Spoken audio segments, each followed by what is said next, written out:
Hello नमस्कार साथियों। आप सब लोग कैसे हैं? आप लोगों को पता है कि मैंने साइंस की लगातार वीडियो डालना प्रारंभ कर दिया है और ये अगली वीडियो है जिसमें मैं तुम लोगों को ओम के नियम के बारे में बताने वाला हूँ। आज ओम का नियम, विद्युत प्रतिरोध, विशिष्ट प्रतिरोध और इनकी निर्भरताएं, ये सभी चीज़ मैं तुम लोगों को बताऊँगा। तो सबसे पहले ओम का नियम, रीडिंग भी डली है, आप देख रहे हैं। तो ओम ये है कौन? तो ओम ये जो है जर्मन वैज्ञानिक है, जर्मन के भौतिकविद हैं। तो इन्होंने 1828 में एक नियम दिया था। उस नियम में इन्होंने विद्युत धारा और विभव के संबंध के बारे में बताया कि इनके बीच में क्या संबंध है। तो चलिए समझते हैं। तो पहले इनके बारे में लिख लेते हैं, ओम के बारे में, कि ओम का पूरा नाम जॉर्ज साइमन ओम है। ये जर्मनी भी कह सकते हैं, जर्मनी के भौतिक विद हैं जिन्होंने सन 1828 में 28 AD, ईस्वी भी लिख सकते हैं, ईस्वी में एक नियम दिया।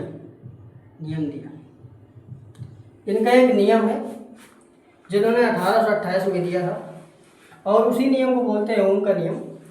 तो आगे समझते हैं, लिखते हैं, इस नियम के अनुसार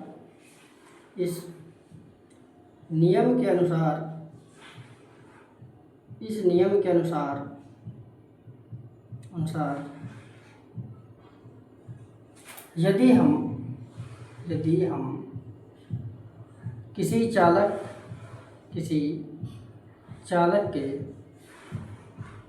के भौतिक अवस्थाओं में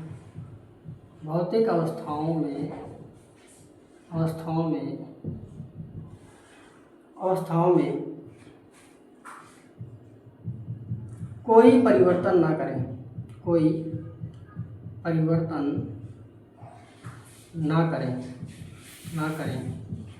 तब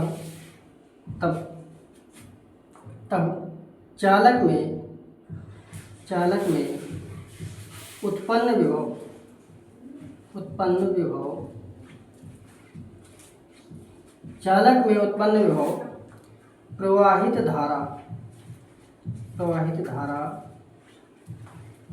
के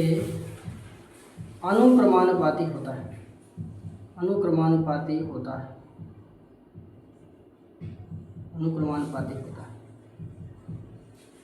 यदि हम किसी चालक की भौतिक अवस्थाओं में कोई परिवर्तन न करें, तब जो उसमें उत्पन्न विभव होगा वो प्रवाहित धारा के अनुक्रमानुपाती होता है। और इसी को हम लिखते हैं बी, अनुक्रमानुपाती आई। यहाँ से ये चिन्ह हटाते हैं अनुक्रमानुपाती को और इधर एक नियतांक लग जाता है आर। तो V बराबर आई आर, ये बहुत ही महत्वपूर्ण फार्मूला है। अच्छा, यहाँ आर के बारे में लिख लेते हैं, जहाँ आर नियतांक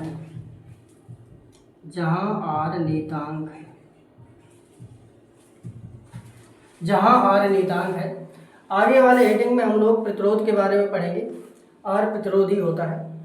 तो आप लोगों को ओम का नियम अच्छे से समझ में आ गया होगा और अब मैं तुम लोगों को प्रतिरोध के बारे में बताऊंगा। तो अगली हेडिंग जो हमारी रहेगी वो विद्युत प्रतिरोध से संबंधित रहेगी। तो आप लोगों ने समझ लिया होगा ओम के नियम को। अब अगली हेडिंग रहेगी, आप नोट कर लें, विद्युत प्रतिरोध।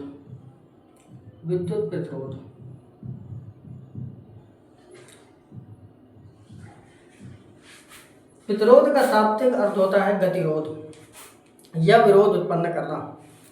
तो यहाँ पर जो प्रतिरोध है वो धारा के मार्ग में रुकावट उत्पन्न करता है। तो इसी से संबंधित यह परिभाषा है, किसी चालक का चालक का वह गुण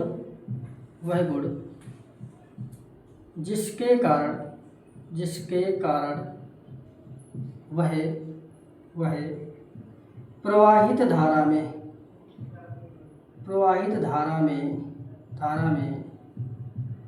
विरोध उत्पन्न करता है प्रतिरोध कहलाता है। विद्युत प्रतिरोध कहलाता है। विद्युत प्रतिरोध कहलाता है।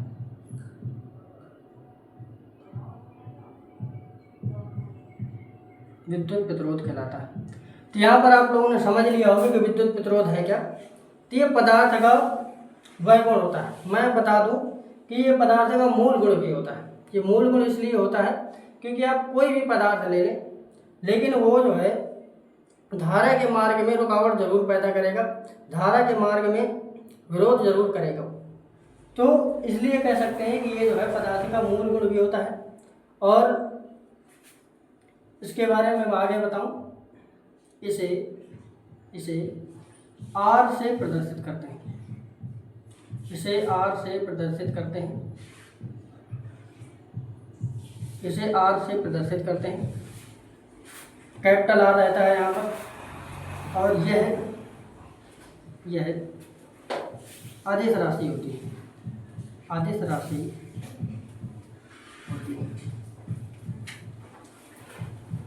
विद्युत प्रतिरोध की कोई दिशा नहीं होती है, यह आदेश राशि रहता है। और आर का सूत्र तो वैसे भी आप लोगों ने देख लिया है, आर बराबर रहता है V/I। और अगली बात जो करेंगे मात्रक पर बात करेंगे। तो विद्युत प्रतिरोध का मात्रक क्या होता है? तो विद्युत प्रतिरोध का जो मात्रक होता है वो होता है ओम। इसका मूल मात्रक होता है ओम, और इसको वोल्ट प्रति एम्पियर भी कहीं कहीं आप लोगों को लिखा मिल जाएगा, वोल्ट प्रति एम्पियर। और इसका एक मात्रक होता है साइमन इनवर्स। कभी कभी आप लोगों को ये मात्रक भी लिखा मिल जाएगा। तो ये विद्युत प्रतिरोध के मात्रक हैं। तो आप लोगों को विद्युत प्रतिरोध बहुत अच्छे से समझ में आ गया होगा। अब मैं अगली जो रीडिंग तुम लोगों को करवाने वाला हूँ वो है विशिष्ट प्रतिरोध। तो विशिष्ट प्रतिरोध के बारे में समझते हैं कि विशिष्ट प्रतिरोध है क्या।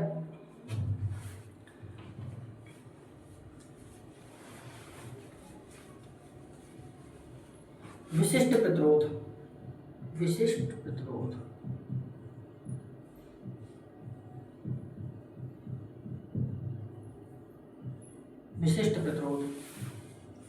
तो विशिष्ट प्रतिरोध का मतलब यहाँ पर विशेष हो जाता है। मैं आपको बता दूं कि अगर हमारे पास कोई चालक है, ये कोई चालक है, अगर इसकी लंबाई को हम अभी L मान लें, L, और इसके अनुप्रस्थ काट का क्षेत्रफल को अगर हम A मान लें,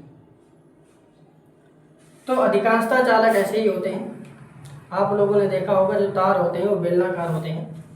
तो अगर इस चालक की लंबाई L को 1 मीटर मान लें, 1 मीटर, और जो इस अनुप्रस्थ काट का जो क्षेत्रफल है A उसको 1 मीटर स्क्वायर मान लें, तब इस चालक पर जितना भी R होगा वही विशिष्ट प्रतिरोध कहलाता है। अर्थात हम ये कह सकते हैं कि कोई चालक है जिसकी लंबाई 1 मीटर है और उसके अनुप्रस्थ काट का क्षेत्रफल 1 मीटर स्क्वायर है, तब उस चालक के प्रतिरोध को विशिष्ट प्रतिरोध कहते हैं। तो विशिष्ट प्रतिरोध भी प्रतिरोधी होता है, बस उसमें एक हम लोगों को आयाम दे दिया जाता है, निश्चित परिमाण दे दिया जाएगा कि L का मान 1 होना चाहिए और A का मान 1 मीटर स्क्वायर होना चाहिए। विमाएँ यहाँ पर तय कर दी जाती हैं। तो समझते हैं इसकी परिभाषा को। विशिष्ट प्रतिरोध तो लिखेंगे कि जब किसी चालक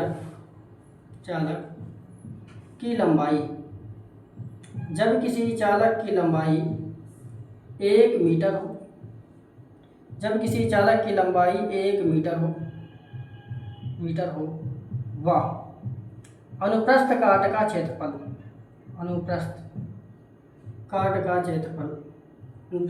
क्षेत्रफल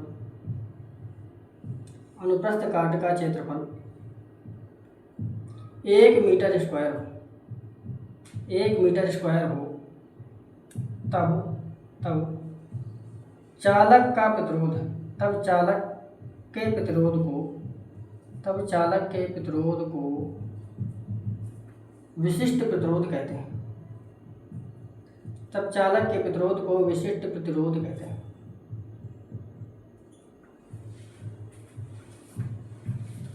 तब चालक के प्रतिरोध को विशिष्ट प्रतिरोध कहते हैं। तो आप लोगों को विशिष्ट प्रतिरोध बहुत ही अच्छे से समझ में आ गया होगा कि विशिष्ट प्रतिरोध है क्या। कोई भी चालक है, उसकी लंबाई 1 मीटर है, अनुप्रस्थ काट का क्षेत्रफल 1 मीटर स्क्वायर है, तब उसके प्रतिरोध को हम कहेंगे विशिष्ट प्रतिरोध। और आगे लिखेंगे इसे रो से प्रदर्शित करते हैं, इसको रो बोलते हैं, इसे रो से प्रदर्शित करते हैं, इसे रो से प्रदर्शित करते हैं। और इसके मात्रक के बारे में जान लेते हैं। सबसे पहले मैं इसका सूत्र लिखा देता हूँ। रो बराबर होता है RA/L। इसके मात्रक के बारे में अगर हम चर्चा करें तो R का मात्रक होता है ओम, और A का मात्रक ये क्षेत्रफल है तो मीटर स्क्वायर, और ये होता है मीटर। तो 1 मीटर से 1 मीटर कैंसिल हो जाएगा, तो दे जाएगा ओम इंटू मीटर। इसका मात्रक होता है ओम इंटू मीटर। कहीं कहीं आप लोगों को साइमन इनवर्स इंटू मीटर भी लिखा हो सकता है। तो ये जो है विशिष्ट प्रतिरोध के मात्रक है, जो आप लोगों को समझ में आ गया होगा। अब आगे अगर हम बात करेंगे कि प्रतिरोध के निर्भरता के बारे में बात करेंगे कि आखिरकार जो विद्युत प्रतिरोध होता है वो किन किन कारकों पर निर्भर करता है, या उसको जो निर्धारित करने वाले जो फैक्ट हैं उनके बारे में जानते हैं। तो अगली हेडिंग आप लोग समझेंगे। नेक्स्ट हेडिंग जो रहेगी वो रहेगी विद्युत प्रतिरोध को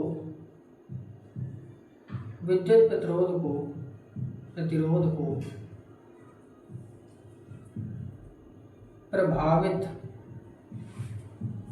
करने वाले कारक।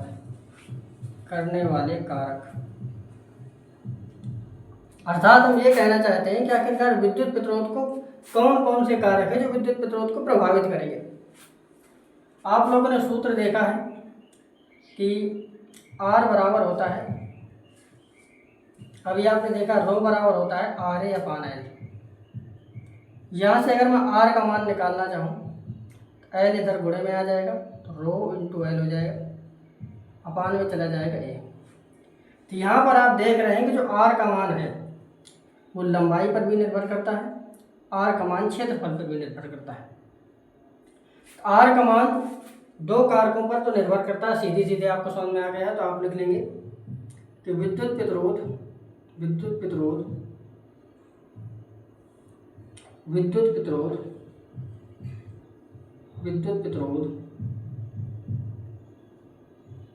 चालक की लंबाई पर निर्भर करता है। तो विद्युत प्रतिरोध है वो चालक की लंबाई पर निर्भर करेगा। और दूसरे नंबर पे आप लोगों को याद रखना है कि विद्युत प्रतिरोध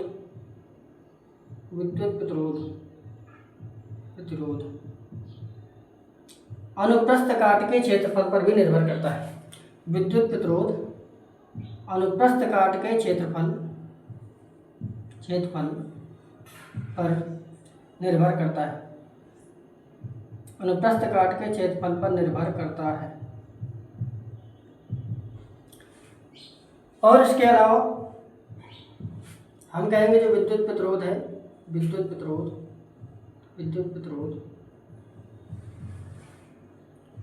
वो पदार्थ की प्रकृति पर भी निर्भर करता है। पदार्थ की प्रकृति पर निर्भर करता है। पदार्थ की प्रकृति का मतलब ये होता है कि कोई भी चालक है वो किसी न किसी पदार्थ से मिलकर के बना होगा। अगर चालक चांदी का है तो उसका प्रतिरोध कुछ अलग होगा। अगर चालक किसी अन्य धातु का है, एल्यूमिनियम का है, तांबे का है, तो उसका जो है प्रतिरोध अलग होगा। तो वही बात यहाँ पर हो रही है कि विद्युत प्रतिरोध पदार्थ की प्रकृति पर भी निर्भर करता है। अगला कारक आप लोग लिखेंगे कि विद्युत प्रतिरोध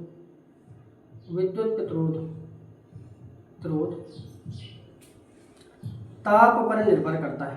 ताप पर निर्भर करता है।